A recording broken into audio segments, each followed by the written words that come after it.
4. Day 4 of the reading room. I'm so grateful that you all are still continuing to be on this journey with me as we dive into yet another day of reading an excerpt from my book entitled Rewritten.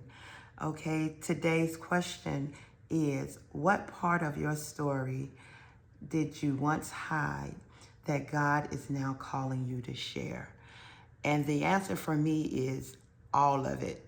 I remember when I was going through the toughest time in my marriage, before people knew what was really going on, I tried to pretend like everything was fine while I was like literally dying on the inside, trying to figure out what I could do to save it before anyone knew that it was being destroyed from the inside out. And then even after it was over, I still didn't want people to think bad about my ex-husband, because I felt like if they thought bad about him, then they would think bad about me. Like, well, how come she didn't know? She's supposed to be a woman of God. How come she didn't know? The thing about it is, I did know. I did know. I was just trusting God to do what God does, and that's restore and and rebuild. So I'm going to read another excerpt from my journal. This is June 14th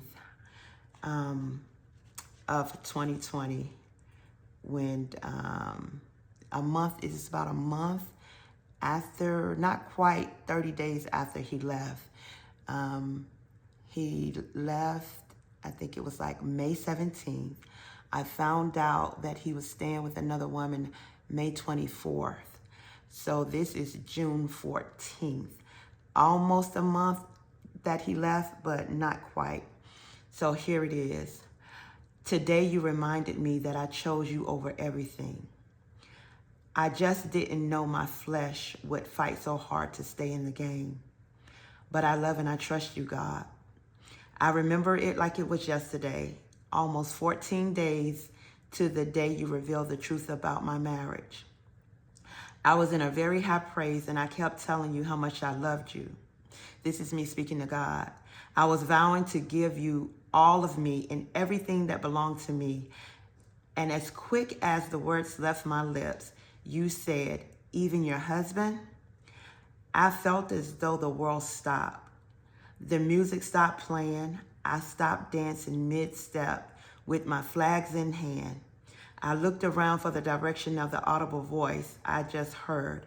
And then without hesitation, I yelled, yes, God, even my husband.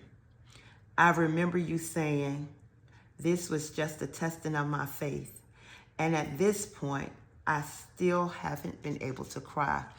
So at this point, even after finding out that my husband was living with another woman and that he had broken our marriage vows, it took well over a month before I actually cried. Not that I wasn't hurting, but I think that it was such a deep soul wound that I couldn't even cry. And this is just a little side note that I put here. What I didn't realize at the time, I had subconsciously made him, meaning my ex-husband, my God. Oh yes. Don't think it can't happen. There were so many times I would say, I feel like God is loving me through human form. You are my hero. You can do anything. You're my Superman. I would place him on such a pedestal that I didn't even realize that I was making a throne and building an altar to him. And we know that we serve a jealous God. And what I didn't know at the time was that I had made my ex-husband my God. And God was showing me that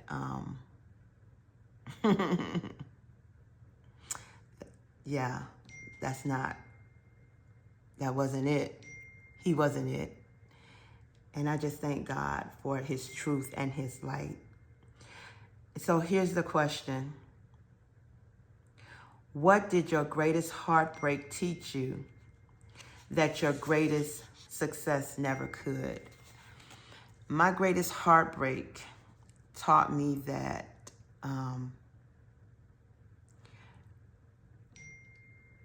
when you really learn to love yourself, it doesn't matter who stays or who leaves.